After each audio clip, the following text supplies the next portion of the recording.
Yes. Ladies and gentlemen, welcome into my Bracketology 3.0. I have been meaning to make this video for the longest time. Finally, today I am making it. The Bracketology updates are going to come more rapid as we get closer to March. I'm probably going to do a mid-February update, which will be my Bracketology 4.0. That'll be coming in a few weeks, and then right when we hit March, I'm going to be coming maybe every other day with a Bracketology, or we'll do something like that. But this is just an update going through all the different sites. Talking about the sleeper teams that I like, the top teams, everything, looking at different brackets, you name it. Let's get right into it.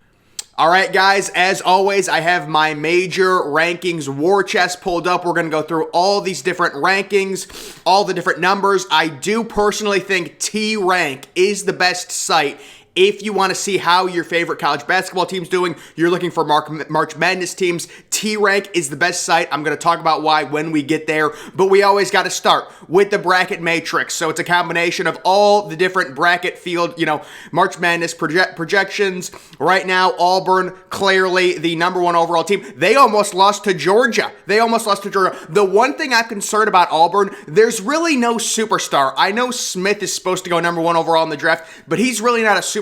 He's really, I'm a little concerned with Auburn. After seeing that Georgia game, I'm a little concerned. Although Georgia's underrated. I know they're 6-16. They're still an underrated team. Gonzaga, I love. I love teams that are good offensively. Gonzaga is great. Purdue, love Purdue. They're a clear 1 seed. And then Kansas right now, who lost to Texas yesterday. This was updated February 7th, so this hasn't been updated. My guess is Kansas. They lost to Texas. Texas is still a good team, don't get me wrong, so it's not like Kansas is going to fall that far, but Kansas will be falling to a 2 seed. Arizona, they're a fraud. Baylor, they've fallen back a bit. It is what it is. The Big 12 is tough, especially on the road. Like, when you look at the Big 12, the SEC, the Big 10, winning on the road in those 3 conferences is so hard. Kentucky, they've had a good season. They've got a center, I think, averaging like 16 rebounds. I was looking at E.J. Liddell's chances to win National Player of the Year, and I saw Kentucky. It's crazy, but guys, E.J. Liddell, best player in college basketball. You heard it here first. Duke as a 2 seed. They lost last night at home to Virginia. That's going to bump them down to a 3 seed. Houston, it's tough. They play in the American. They don't get a lot of competition. Texas Tech, they've been good. They've been very good in the Big 12, winning tough road games. UCLA, little bit of a streaky team. Well, right now they're a 3 seed. I would say that's right. Wisconsin, that's too high. It's too high for Wisconsin. They've got a nice record. I understand that, but they're not I think they're a little bit high being a 3 seed. Villanova, good team. Illinois, yes. God, Illinois is a good team. I love Illinois. Providence, no way. Providence is a first-round exit. I know they're 20-2 or whatever. The Big East is kind of weak. To me, guys, the Big East is a bunch of average teams and Villanova. That's what the Big East is. Michigan State now. Michigan State's overrated. Tennessee, they've got a lot of talent. Marquette, I'm not buying Big East teams. Ohio State, this Ohio State team, I was thinking about this yesterday, guys. If you add one player to this Ohio State team, Trace Jackson Davis. Could you imagine if they added one player, Trace Jackson Davis? I think Ohio State would be the number 1 team in the nation. I really do. But they're just missing that center. They're missing that rebounding. So Ohio State struggles on defense, good on offense. They're a 5 seed right now. I believe they might have a chance to move up, though, with some big wins. They've got a lot more home games. We'll have to see. And then Texas, they're going to move up to probably a 4 seed after that big win against Kansas. They're on a winning streak right now, I believe. Xavier, I'm not buying Big East teams. Alabama's good, guys. Alabama has had the hardest schedule in the country. They are a good team. LSU shouldn't even make the tournament. UConn, these teams are average. The Big East teams, they're all average. They're all the same. Iowa State, I'd never bought Iowa State. St. Mary's, I love St. Mary's out of the West Coast. Love them. USC, yeah, I'm not buying USC this year. Indiana's a good team. Underrated. Boise State, they're having a great year. Arkansas, yep, they're a good team. Iowa is solid. TCU, these Big 12 teams are so good. Colorado State, yep, love them. Murray State, phenomenal. Loyola Chicago, I'm sick of hearing about them.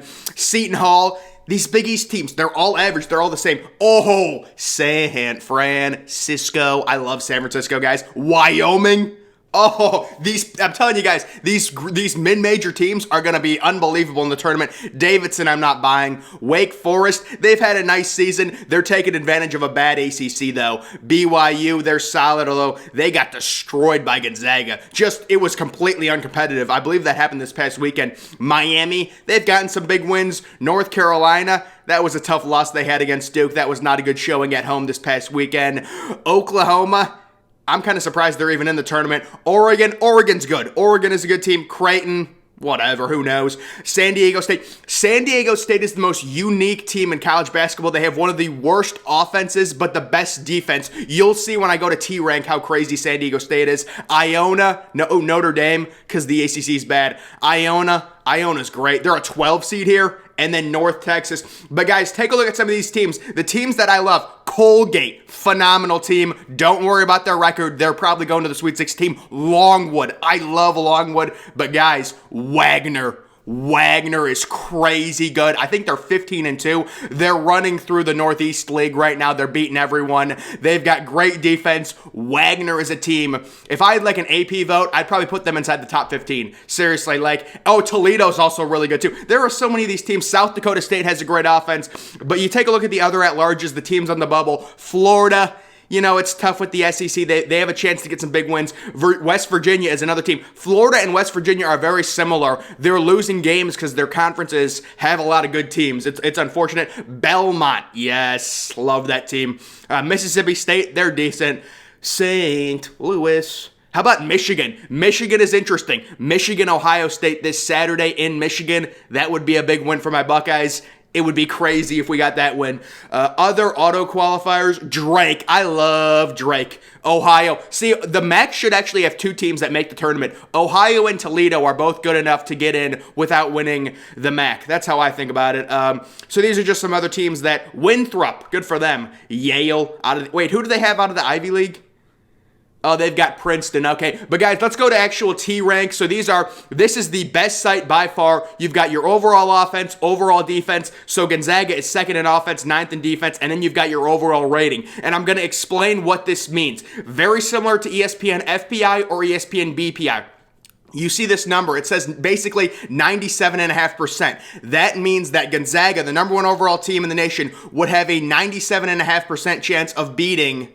You got to go find the team that's the most average right now. Gonzaga would have a 97% chance of beating UTEP on a neutral court. That's what that number means. So it's like, how much better are you, than the most average team? Right now, the most average team in college basketball is UTEP. They are at basically 50 exactly. And then, that also factors in UTEP, or that also factors in when you go down here and you look at a team. There's IUPUI. I don't know why Chris Holtman scheduled them, but IUPUI would have a 2% chance of beating UTEP on a neutral court. That's what that number means. If people are wondering what 84%, like Fresno State would have an 84% chance of beating UTEP on a neutral court, that's what it means.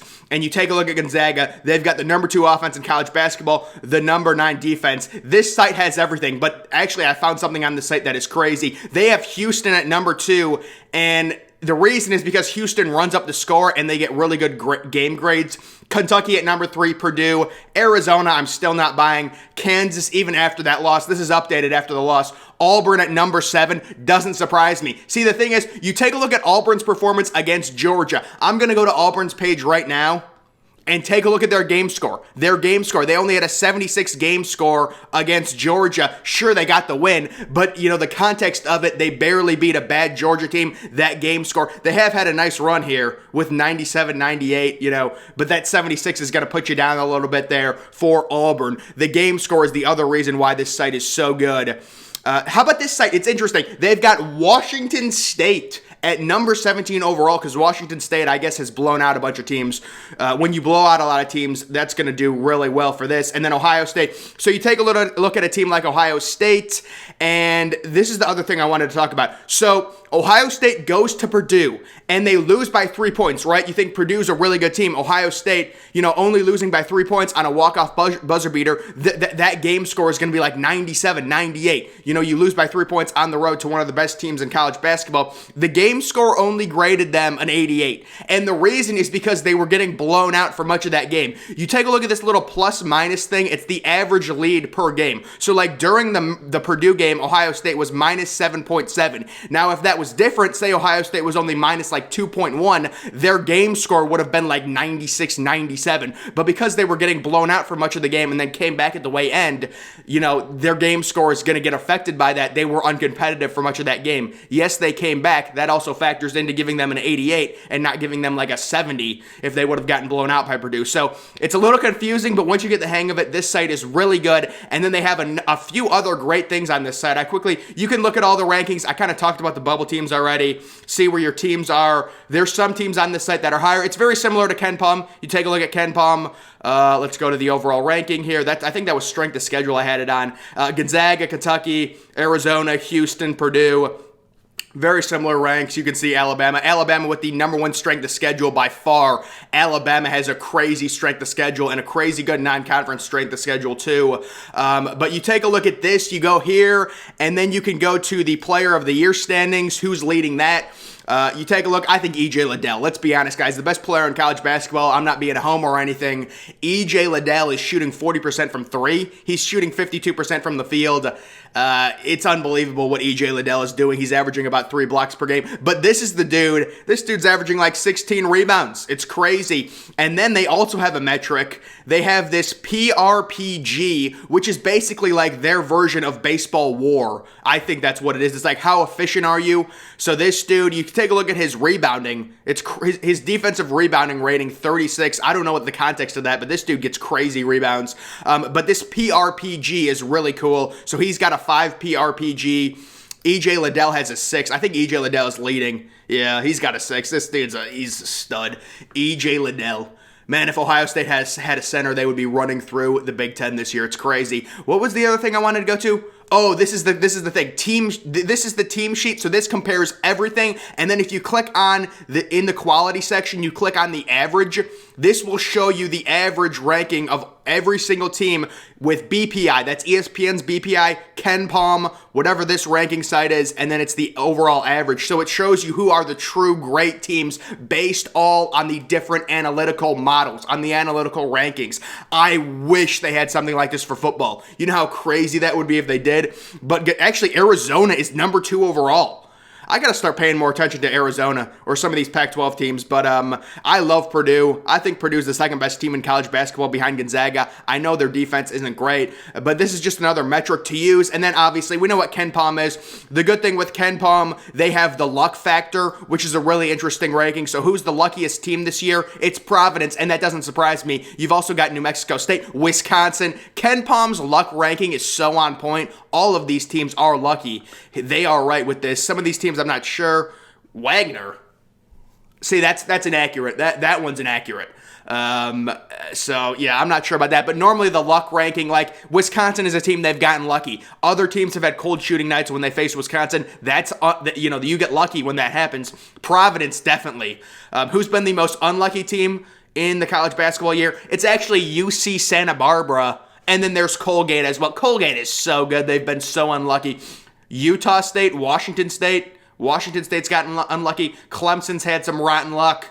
Memphis has had some, they're very talented, but they've struggled. NC State is 10-14. They've been unlucky. Oklahoma's been unlucky. I would imagine Michigan is somewhere down here as well. Michigan's a very interesting team. They could definitely get into the tournament with a good finish to their season. Top overall seed here, Auburn. I'm not buying them as the number 1 overall seed. Creighton, the first team out, and then the last team in, San Diego State. Can I go to the San Diego State thing really quick? You guys got to see this San Diego State thing. It's crazy. So you go to adjusted defense. So who is the best defense in college basketball? Oh, that's adjusted offense. I was going to say Purdue has the best defense. No, so look at this. San Diego State, number 1 defense in college basketball, 280th offense. Virginia Commonwealth, number 3 defense, 298th offense. Oh my goodness. That basically means all of their games are low scoring. That's what that means. Okay, but let's actually go to this bracket here. Last 4 buys, you've got some teams on the bubble. We talked about those. I'm surprised Oklahoma is in. They don't seem like they have a good record. Last 4 in, BYU, North Carolina, Florida, San Diego State. The first 4 out, and then the teams, you've got the Belmont, Memphis, St. Louis, and then how about Utah State there as well.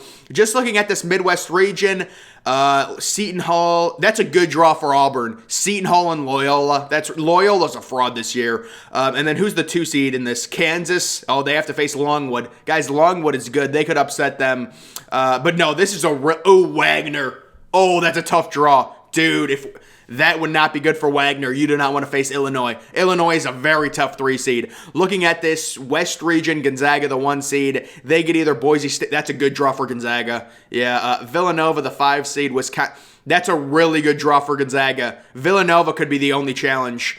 USC is the 6. Who's the 2? Duke. Yeah, that's a good one. The South, Arizona, the 1 seed. Colgate's a 16. We could get another 16v1 upset.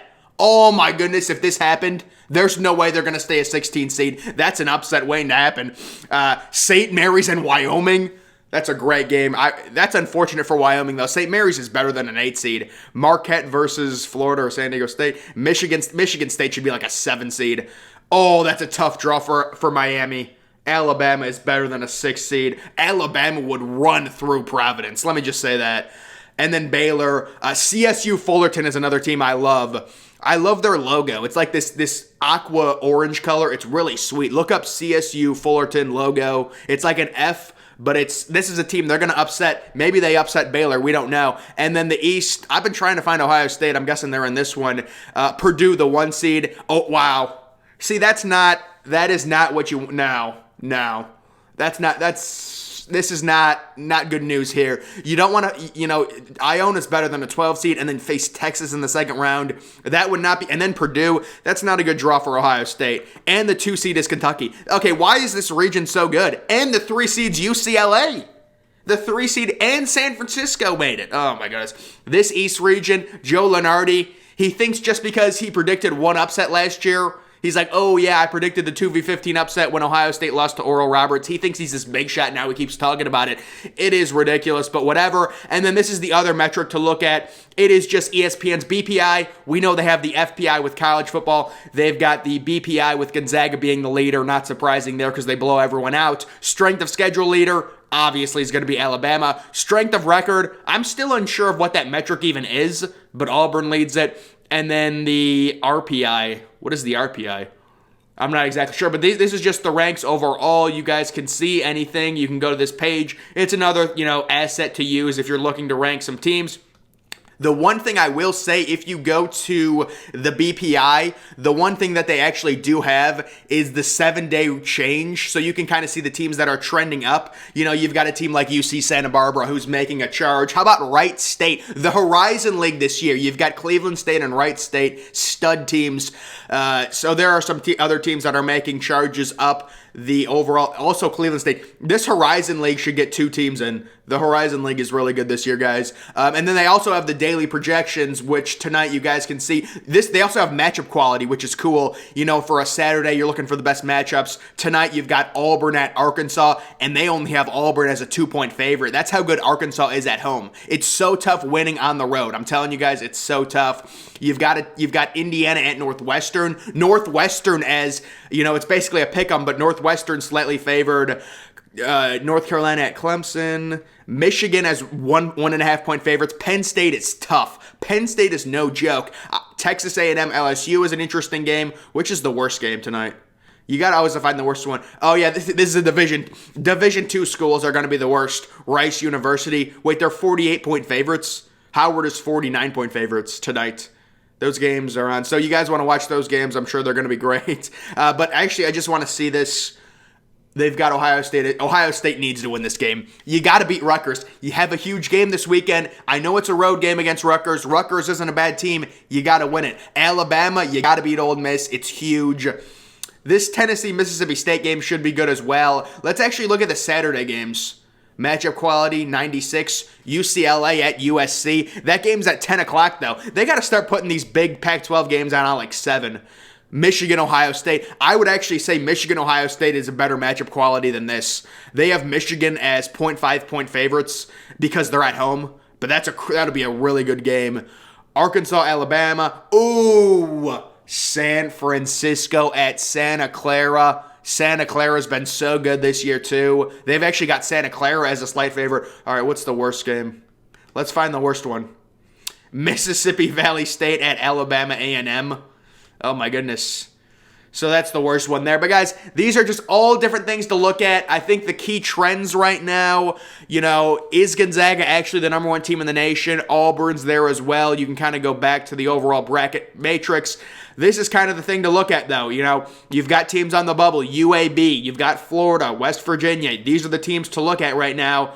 It is crazy. Joe Lunardi had Memphis as one of his last 4 out, and they only got 1 vote. Rutgers got a vote. Good for them. Virginia, they're going to get a few more votes after beating Duke on the road. That's a good win.